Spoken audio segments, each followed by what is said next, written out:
चलो देखो, अच्छा बेटा, वो लग गया होगा। ठीक है, चलो देखो बच्चा, हम लोग पढ़ रहे हैं समास। ठीक है, समास के अंतर्गत आज हमारा दूसरा वीडियो है और इसमें हम लोग आज जो पढ़ेंगे, सबसे पहले द्वंद्व समास पढ़ने जा रहे हैं। इससे पहले हमने जो पढ़ चुके हैं, हमने आपको समास क्या होता है ये बता दिया था। समास के बारे में हमने बताया था कि समास होता क्या है। ठीक है, पूरा आपको बता दिया था। तो समास हमने बताया था कि जब भी दो सार्थक शब्द आपस में मिलते हैं, ठीक है, तब समास बनता है। समास का अर्थ एक होता है, समास मतलब बिल्कुल पास में बैठना, ठीक है, समान रूप से आकर के बैठना। ठीक है, ये बताया था। इसके अलावा समास कितने प्रकार का होता है ये बता दिया था। मेन रूप से 4 प्रकार का होता है, लेकिन कुल रूप से 6 प्रकार का होता है। जो 4 प्रकार होते हैं उसमें सबसे पहला जो होता है वो तुम्हारा कौन सा होता है? जो पहला था अव्ययभाव समास। दूसरा जो समास था वो कौन सा था? द्वंद्व समास। तीसरा जो समास है बहुब्रीहि समास। चौथा जो है तत्पुरुष। तत्पुरुष के 2 भाग थे, कर्मधारय और द्विगु। ठीक है, प्रधानता के आधार पर इनको बांटा गया था। किसके आधार पर बांटा गया था? प्रधानता के आधार पर। तो अगर जो पहला समास था, जिसको हम पहले समास को अव्ययभाव समास कहते हैं, अव्ययभाव समास का कौन सा पद प्रधान होता है? पूर्व पद प्रधान होता है। जबकि जो अभी चल रहा है द्वंद्व समास, जिसे अभी पढ़ाएंगे, इसमें द्वंद्व, द्वा से द्वंद्व दोनों पद इसमें प्रधान होते हैं। ठीक है, जबकि जो बहुब्रीहि समास होता है उसमें कोई भी पद प्रधान नहीं होता है। जबकि तत्पुरुष जो समास होता है उसका उत्तर पद प्रधान होता है। और तत्पुरुष के दोनों भाग हैं, कर्मधारय हैं और द्विगु। कौन? द्विगु, उनके भी उत्तर पद प्रधान होते हैं। यहाँ से प्रश्न तुम्हारा बनता है नॉर्मल। अब हम लोग देखेंगे द्वंद्व समास। तो द्वंद्व समास कितने प्रकार का होता है, होता क्या है, कैसे पहचानेंगे, इसके एग्जाम्पल भरपूर दिए हैं। इतने सारी किताबों में आप लूसेंट वगैरह से देखोगे तो उसमें थोड़े से दिए हैं, हमने सारे एग्जाम्पल उठा करके दे दिए ज़्यादातर। ठीक है, इसके बाद आपको फिर कहीं से एग्जाम्पल करने की आवश्यकता नहीं है। इतने एग्जाम्पलों में ही आपको कहीं ना कहीं से जरूर देखने को मिल जाएगा। ठीक है, क्लियर। इसके अलावा अब समझ लेते हैं पहले द्वंद्व समास क्या होता है। इसको देखिए, द्वंद्व समास। ठीक है, द्वंद्व समास। तो द्वंद्व समास क्या होता है इसको समझते हैं। होता क्या है, द्वंद्व समास में कुछ नहीं है, नाम है द्वंद्व। ठीक है, द्वंद्व मतलब, देखो द्वंद्व का मतलब आप ये समझ सकते हैं, दो लोगों के बीच अगर द्वंद्व चल रहा है, मतलब लड़ाई चल रही है। बात समझ पाए? ध्यान सुनिए, दो लोगों के बीच अगर द्वंद्व है, द्वंद्व का मतलब लड़ाई है। क्या चल रही है? लड़ाई, आक्रमण एक दूसरे पर कर रहे हैं। अच्छा एक चीज़ बताओ, लड़ाई किन दोनों लोगों के बीच चलेगी? जो एक दूसरे के विपरीत होंगे, जो एक दूसरे के विपरीत। तुम पॉजिटिव सोच वाले हो, निगेटिव सोच वाला, तभी तो लड़ाई होती है। सत्य असत्य के बीच लड़ाई होती है। ठीक है, बात ऐसे तो होता है कि नहीं? तो द्वंद्व समास एकदम बिल्कुल सरल सा, कि द्वंद्व समास में सारे जो उदाहरण होंगे वो विपरीत वाले होंगे। कौन से होंगे? विपरीत। अर्थात इसमें जो उदाहरण आपको देखने को मिलेंगे वो विलोम शब्द के बहुत ज़्यादा उदाहरण आपको देखने को मिलेंगे। क्लियर? पहली बात तो ये बात हमने आपको बताया सबसे पहले कि इस समास में आप उसके नामे से जान जाओगे कि इस समास में विपरीत अर्थ वाले शब्द जो है ज़्यादातर आते हैं। कौन आते हैं? विपरीत अर्थ वाले शब्द ज़्यादा आते हैं। ठीक है, इसके अलावा एक साथ बोले जाने वाले शब्द आते हैं। एक साथ बोले जाने वाले शब्द कौन से? अभी आगे आपको बताएंगे। ठीक है, जैसे एक साथ उनको बोलेंगे, उच्चारण एक साथ करते हैं। उसके अलावा इन समास की खास पहचान जो है, इन समास में जो उदाहरण दिए रहते हैं उसमें योजक चिन्ह लगा रहता है। क्या लगा रहता है? योजक चिन्ह। इसको ये वैसे लाइन खींच दिया था, अंग्रेजी में इसको हाइफन बोलते हैं। क्या बोलते हैं? हाइफन। तो ये चिन्ह जो है लगा रहता है। ठीक है, जैसे हम लिख दें, जैसे पाप और पुण्य, तो ऐसे करके लिखा जाता है ना। तो बीच में योजक चिन्ह आपको उदाहरणों में देखने को मिलेगा ज़्यादातर। तो आप तुरंत अगर योजक चिन्ह लगा हुआ देखेंगे तो तुरंत जान जाएंगे द्वंद्व समास का उदाहरण है। कौन सा है? द्वंद्व समास। इस समास में क्या होता है, दोनों के दोनों पद जो होते हैं प्रधान होते हैं। अब क्या है कि हमारे दोनों के दोनों पद प्रधान? आप ये सोचिए कि जो लड़ाई करने वाले दो लोग हैं वो अपने आप को श्रेष्ठ समझते हैं, तभी तो लड़ रहे हैं। कौन बड़ा कौन छोटा ये थोड़ा तुम बता पाओगे जब लड़ रहे होंगे। जैसे पाप और पुण्य। ठीक है, तो पाप और पुण्य दोनों अपने आप को श्रेष्ठ समझते हैं। पाप तो अपने आप को श्रेष्ठ समझता है, पुण्य अपने आप को श्रेष्ठ समझता है। कोई किसी से कम नहीं है, इसलिए दोनों पद इसमें प्रधान होते हैं। क्यों प्रधान होते हैं बताओ? सरल सी बात है, इसमें भूलने की बात है। और इसको आप अगर सही से नहीं समझोगे तो बस जो रट के आगे दोनों पद प्रधान होते हैं तो भूल जाओगे। ठीक है, क्यों पद दोनों प्रधान है? क्योंकि आप समझ गए, इसमें विलोम शब्द होते हैं। विलोम शब्द में दोनों शब्द जो होंगे वो अपना अपना विशेष अर्थ रखते हैं। दोनों पद जो है इसमें प्रधान होते हैं। तो ये बात आज समझ में आई कि नहीं? एक खास बात, अगर हम इनका विग्रह करते हैं तो कुछ यहाँ पर आपको शब्द देखने को मिलेंगे। इस समास का विग्रह आप करोगे तो या देखने को मिलेगा, या फिर अथवा देखने को मिलेगा, या फिर और देखने को मिलेगा, एवं देखने को मिलेगा। ठीक है, ये एवं और तो वैसे हैं। ठीक है, इसके अलावा आदि भी देखने को मिलता है। कौन सा शब्द? आदि। ठीक है, क्लियर। तो अब बस इतना ही आपको द्वंद्व समास के बारे में वैसे पढ़ाया जाता है जनरली, सामान्य जो एग्जाम होते हैं। ठीक है, उसमें इतना ही से पूछा जाता है और उदाहरण दे दिए जाते हैं। लेकिन और डिटेल में अगर पढ़ना है तो इसके द्वंद्व समास के भाग भी होते हैं, उनको भी जानना आवश्यक है। ठीक है, तो इसे जो बड़ी परीक्षाएं होती हैं जैसे SI लेवल की, RO लेवल की, तो उसमें उसके भागों से प्रश्न पूछ लेता है। जैसे नॉर्मल परीक्षाएं होती हैं, ठीक है, पुलिस वगैरह की हो गई, और जो नॉर्मल परीक्षाएं होती हैं, ठीक है, उसमें आपसे भागों से प्रश्न नहीं पूछता है। ठीक है, तो आप अपने हिसाब से सोच सकते हैं, हम तो पूरा ही पढ़ा दे रहे हैं आपको। तो अब देखो जो ये है द्वंद्व समास, इसके कितने भाग हैं? 4। द्वंद्व समास के कितने भाग हैं? 4। तो पहला भाग इतरेत्तर द्वंद्व समास। पहला कौन सा है? इतरेत्तर द्वंद्व समास। पहला कौन सा? दूसरा वैकल्पिक द्वंद्व समास। दूसरा वैकल्पिक द्वंद्व समास। तीसरा समहार द्वंद्व समास। चौथा संख्यावाचक द्वंद्व समास। कुछ नहीं, ऐसे नहीं पढ़ना, ऐसे पढ़ना आपको इतरेत्तर द्वंद्व समास, पूरा नहीं पढ़ना, ऐसे पढ़ो इतरेत्तर वैकल्पिक, इतरेत्तर वैकल्पिक समहार संख्यावाचक। ठीक है, कैसे पढ़ेंगे? इतरेत्तर वैकल्पिक समहार संख्या, बाकी भी सब में द्वंद्व समास तो लगा ही दोगे। ठीक है, द्वंद्व के प्रकार है तो द्वंद्व समास सभी में लगेगा ही। तो बोलो एक साथ, इतरेत्तर वैकल्पिक समहार संख्यावाचक। कितने द्वंद्व समास हैं? 4। कौन कौन? इतरेत्तर वैकल्पिक समहार संख्या, इतरेत्तर वैकल्पिक समहार संख्यावाचक, याद रहेगा, इतरेत्तर वैकल्पिक समहार संख्या। तो ये चारों हैं, इन चारों को पहले आप रट लें कि द्वंद्व समास के ये 4 भेद होते हैं। अब इन चारों भेदों के पश्चात इनकी परिभाषाओं को समझ लेते हैं कि भाई इसमें क्या अंतर है इन चारों में। ठीक है, तो देखो होता क्या है कि जो इतरेत्तर द्वंद्व समास है इसमें 2 शब्द आएंगे। 2 शब्द तो आते हैं ज़्यादातर, देखो लिखे हुए 2 शब्द लिखे हुए हैं कि नहीं, क्योंकि पद तो 2 ही होते हैं, मेन रूप से कितने पद होते हैं? 2। तो 2 पद इसमें भी आएंगे, 2 शब्द इसमें भी आएंगे, तो ये तो सरल सी बात है, ये इसमें लिखने की आवश्यकता भी नहीं थी। अब दोनों शब्द जो हैं उनका मेन अर्थ होता है वो दोनों एक साथ आ सकते हैं। कहने का मतलब कि 2 शब्द जो आए हैं वो दोनों शब्द एक साथ आ सकते हैं। ठीक है, तो इतरेत्तर में क्या बताया? इतरेत्तर दोनों एक साथ आ सकते हैं, दोनों एक साथ। जैसे हम कहते हैं राम सीता, तो राम सीता दोनों एक साथ नहीं आ सकते हैं? आ सकते हैं, उनको ज़्यादातर एक साथ देखा गया। ठीक है, राम लक्ष्मण तो एक साथ आ सकते हैं? नहीं आ सकते हैं। राम हनुमान वो भी एक साथ आ सकते हैं। ठीक है, तो जो चीज़ें एक साथ आ जाए एक ही समय पर एक साथ आ सकें, वहाँ पे जो समास होगा वो इतरेत्तर समास होगा। कौन सा होगा? इतरेत्तर। तो यहाँ पर इसका उदाहरण आपको समझ में आया। इसका जब विग्रह करेंगे तो और मिलेगा, जैसे राम सीता, तो राम और सीता दोनों एक साथ आ सकते हैं, एक ही समय पर आ सकते हैं कि नहीं। तो इतरेत्तर द्वंद्व समास जो है इसमें दोनों शब्द जो हैं या दोनों शब्दों में जो 2 चीज़ें हैं वो दोनों एक साथ आ सकती हैं, तो वो इतरेत्तर द्वंद्व समास हो गया। ठीक है, दूसरा जो है वैकल्पिक। वैकल्पिक का मतलब अब ये हुआ कि अगर ये आएगा तो ये नहीं आएगा, वो आएगा तो वो नहीं आएगा। वैकल्पिक नाम है विकल्प के तौर पर, अगर एक आ गया तो दूसरा नहीं आएगा, मतलब एक दूसरे से बिल्कुल नफरत करते हैं। ठीक है, तो वैकल्पिक द्वंद्व समास का अगर उदाहरण देखेंगे तो इसमें देखो, इसमें भी 2 शब्द आते हैं पर दोनों में से कोई एक, दोनों में से एक साथ, एक नहीं, दोनों एक साथ नहीं आ सकते हैं, दोनों में से कोई एक समय पर एक ही आएगा। जैसे यहाँ पर देखो जीवन मरण, जीवन मरण, तो जीवन या मरण, और नहीं होगा यहाँ, जीवन या मरण। ठीक है, जीवन या मरण, जीवन या मरण।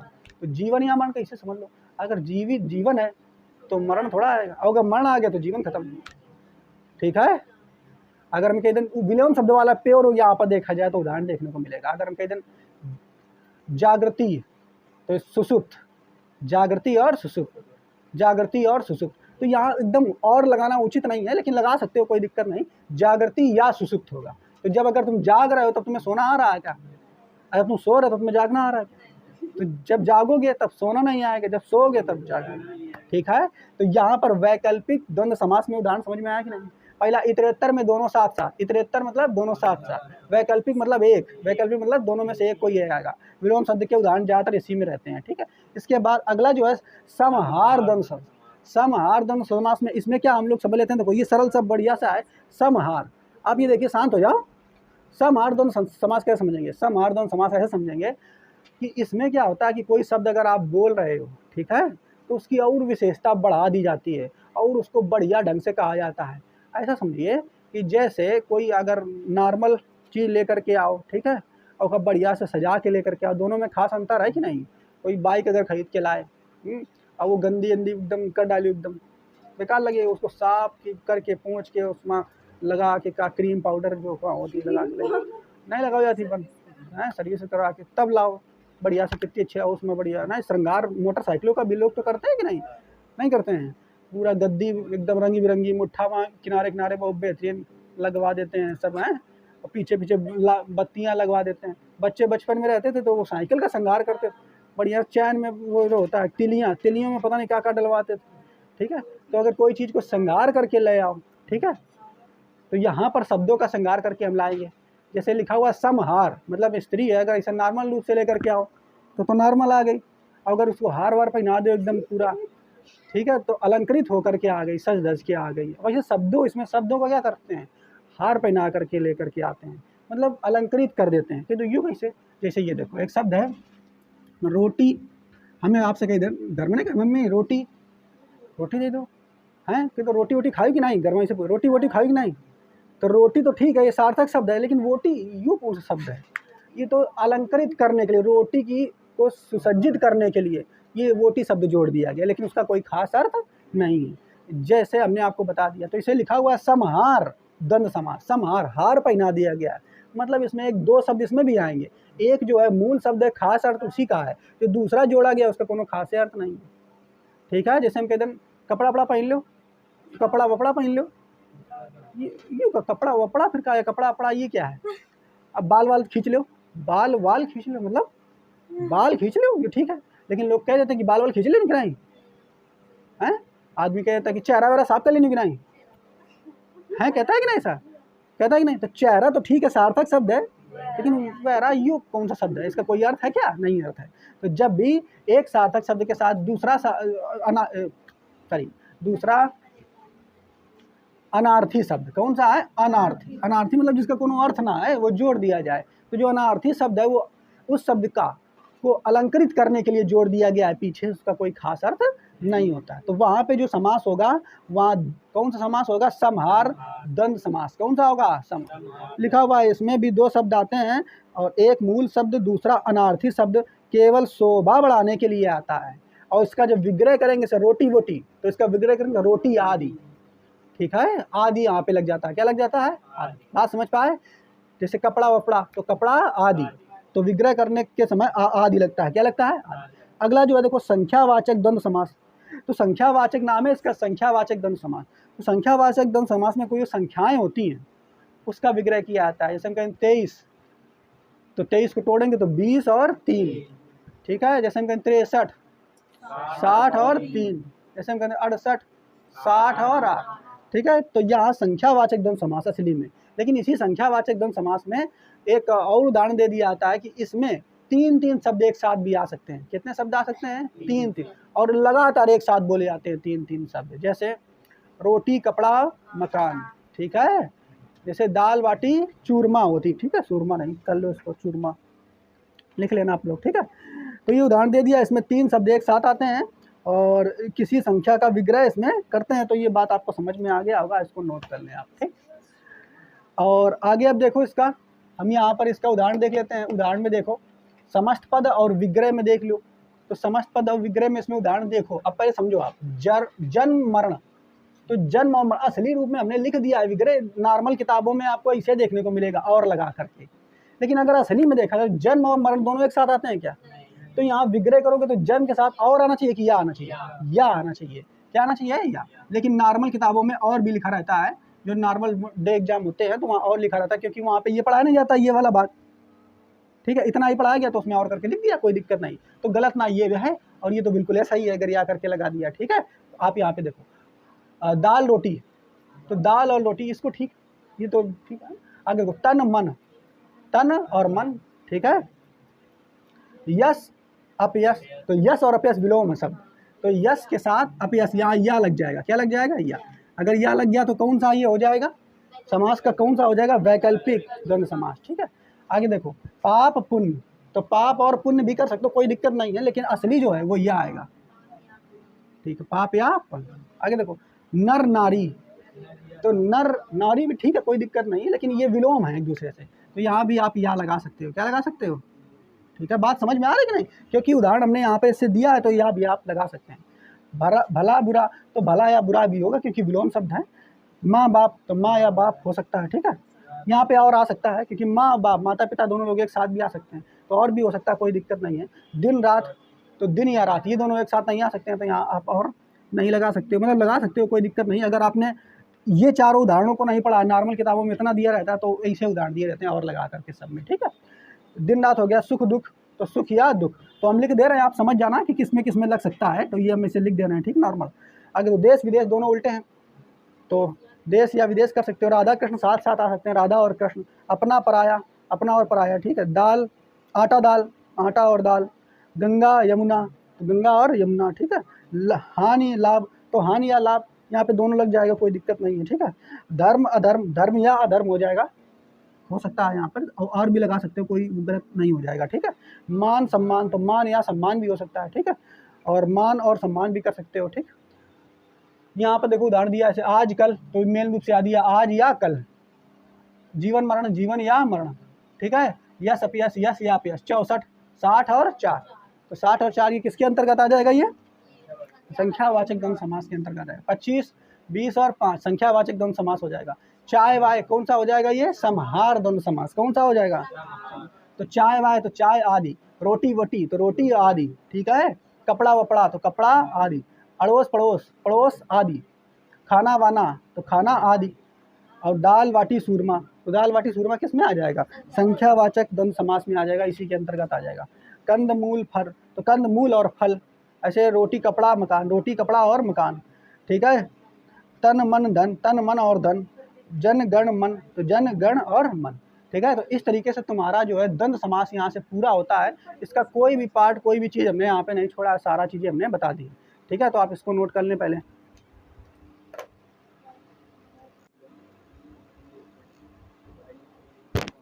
देखो बच्चा, अगला समास जो है हम लोग पढ़ते हैं बहुव्रीहि समास। बहुव्रीहि समास क्या है, इसको समझ लेते हैं।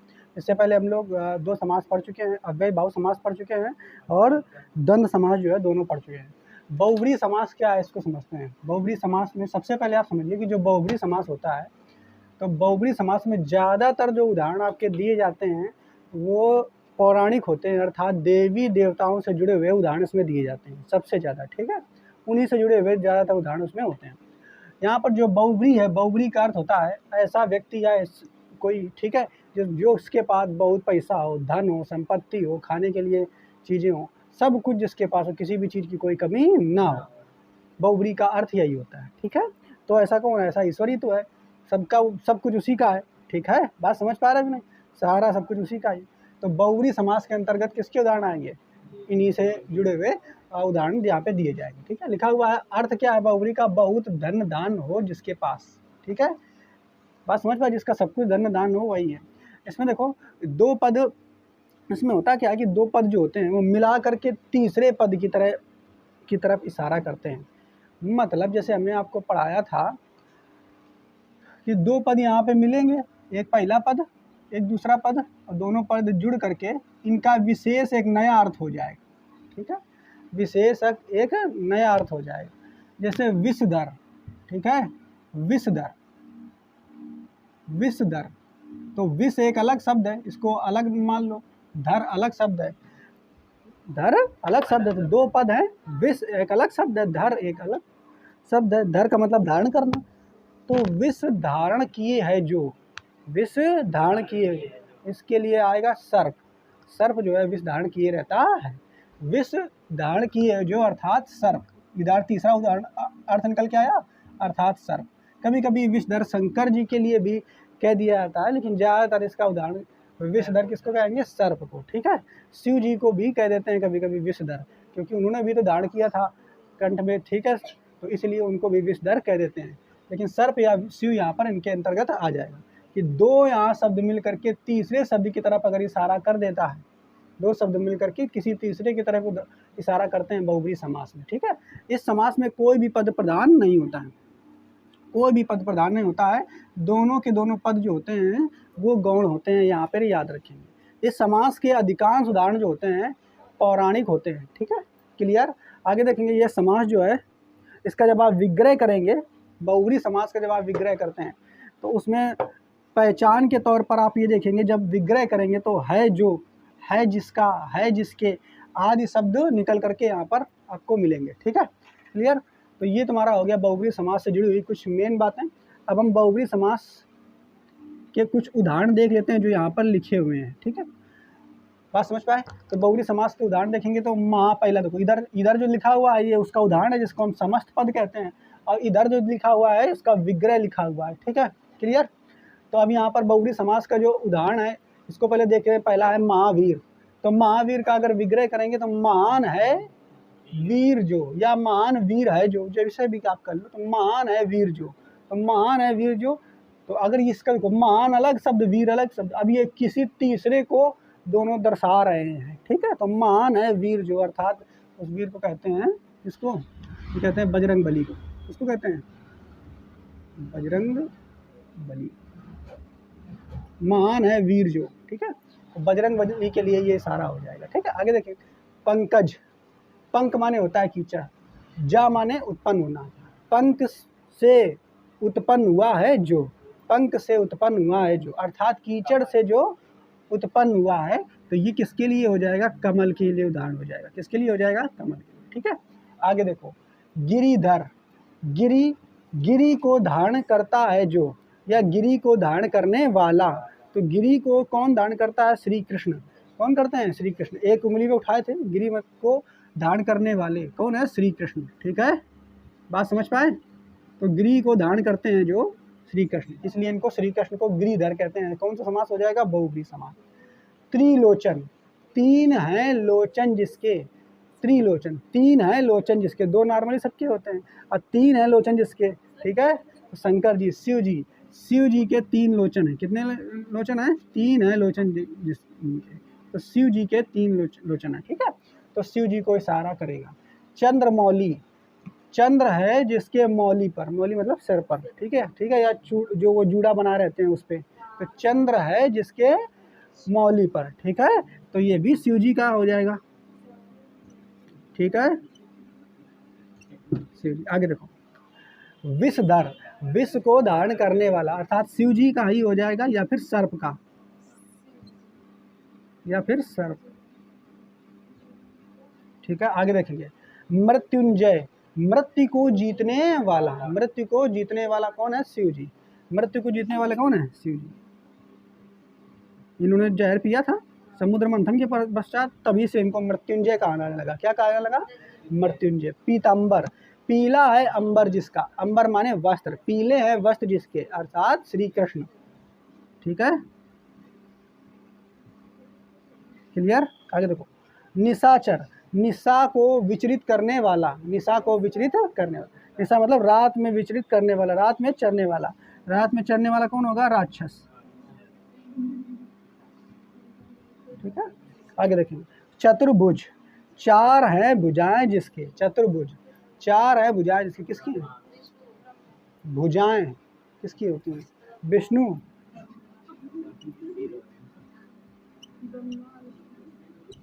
ठीक है। आगे देखो, लंबोदर, लंबा है उदर जिसका, लंबा है उदर, उदर माने पेट, लंबा है उदर जिसका, अर्थात गणेश, ठीक है। आगे देखो, मुरलीधर, मुरली को धारण करने वाला, तो मुरली को कौन धारण करते हैं? कृष्ण, ठीक है। आगे देखो, नीलकंठ, नीला है कंठ जिसका, किसका है? शिव जी का। कंठ माने क्या होता है? ये गला, ठीक है, यहाँ पर ये जो कंठ होता है, ठीक है, इसे कंठ कहते हैं। दिगंबर, दिशाएं हैं वस्त्र जिसके, दिशाएं हैं वस्त्र जिसके, तो जिसके दिशाएं वस्त्र हैं, यानी वो आदमी नंगा जो होगा उसको कहते हैं दिगंबर, नंगा व्यक्ति, ठीक है। जैन धर्म जब आप पढ़ेंगे तो वहाँ पढ़ाया जाता है, ठीक है, दिगंबर के बारे में, क्लियर। आगे देखेंगे, दस आनंद, दस हैं आनंद जिसके, अर्थात रावण, आनंद माने सर, दस हैं आनंद जिसके, अर्थात रामा। चतुर्मुख, चार हैं मुख जिसके, अर्थात ब्रह्मा, ठीक है। आगे देखो, चक्रपाणी, चक्र है पानी में जिसके, पानी मतलब हाथ में, ठीक है, अर्थात विष्णु। आगे देखो, ग्रीस, गिरी के हैं जो ईश, गिरी के जो है ईश अर्थात कौन? कृष्ण। कमल नयन, कमल के समान है नयन जिसके अर्थात राम। ठीक है, आगे देखो। बागंबर, बाग के समान अंबर है जिसके, अंबर माने वस्त्र, बाग के समान अंबर है जिसके अर्थात शिव जी। आगे देखो। भूतेश, भूतों के जो हैं जो ईश अर्थात शिव, इनकी बारात में सब जो है बाराती भूत लोग गए थे कि नहीं है। आगे देखो। आशुतोष, आशुतोष प्रसन्न होते हैं जो, आशु मतलब तुरंत, तोष मतलब प्रसन्न होना, आशु मतलब तुरंत, तोष मतलब प्रसन्न होना, तो तुरंत प्रसन्न होते हैं जो अर्थात शिव जी। ठीक है, तुरंत प्रसन्न होते हैं।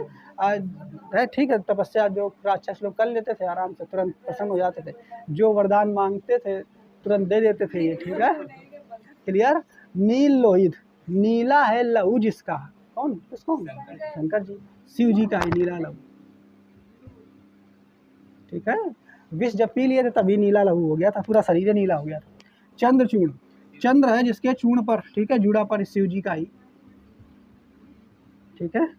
पशुपति, पशु के नाथ हैं जो, पशु के नाथ कौन है? शिव। सब लेकर चलो तो बैल वैल नंदी बाबा इनके साथ होते हैं ना, तब शिव जी। कामारी, काम के हैं अरी जो, काम के अरी, काम। ठीक है, बताएं काम, काम क्या होता है? काम के हैं जो अरी, काम को मार देने के लिए। ठीक है, ठीक है, शिव जी। काम, काम का मार देने, कामदेव का मार देने शिव जी।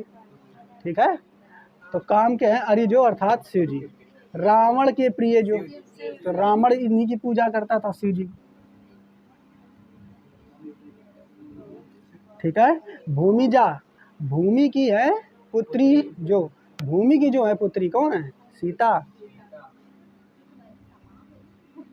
और क्या? ठीक है, सीता जो है भूमि में चली गई थी लास्ट में है? ठीक है, आगे तो नाक, नाक के पति हैं जो, नाक माने स्वर्ग, तो स्वर्ग के पति, स्वर्ग के ईश्वर जो है कौन है? स्वर्ग के ईश्वर इंद्र। बदल ही गए, पगला है।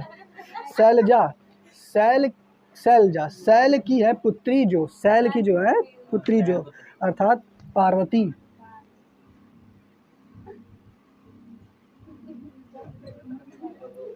हिमसुता, हिम की जो है पुत्री पार्वती। ठीक है। राजीव लोचन, तो लिखा चुके हैं ना? अच्छा, राजीव लोचन, तो राजीव माने भी होता है कमल, पर्यायवाची राजीव में पढ़ाया था। कमल के समान लोचन यानी नेत्र है जिसके अर्थात राम। वक्रतुंड, टेढ़ा है जिसका तुंड यानी सूंड, गणेश।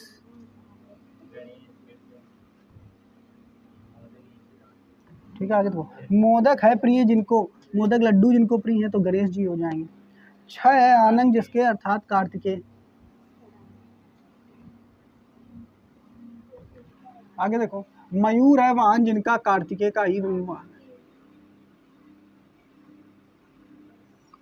श्वेतांबर, श्वेत है अंबर जिनके, श्वेत है अंबर यानी श्वेत है वस्त्र जिनके, किनके हैं? सरस्वती के।